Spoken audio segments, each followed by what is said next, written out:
জয়া সুরিয়া বলেন বাংলাদেশের মূল অস্ত্র হচ্ছে তাসকিন আহমেদ এবং মোস্তাফিজুর রহমান। তার কারণ হচ্ছে বাংলাদেশের ফাস্ট বলার হচ্ছে তাসকিন আহমেদ এবং ফাস্ট কাটার হচ্ছে মোস্তাফিজুর রহমান। বাংলাদেশের বলারদের সামনে বর্তমানে কেউ দাঁড়াতেই পারছে না। বাংলাদেশের বলারদের সামনে যারাই আছে তারাই মুখ থুপড়ে পড়ে যাচ্ছে। দেখুন আফগানিস্তানের বিপক্ষে কি দারুণটা জয় পেয়েছে এই বোলিংয়ের কারণে।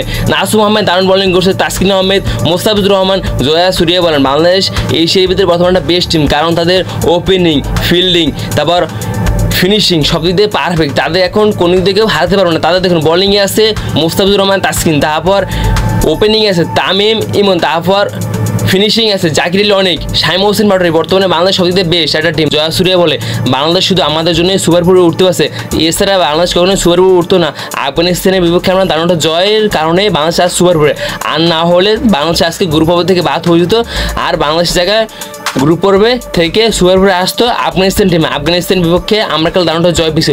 অপরদিকে দেখুন বাংলাদেশ বর্তমানে তাদের বোলিং দিয়ে সবাইকে কাঁপিয়ে দিছে।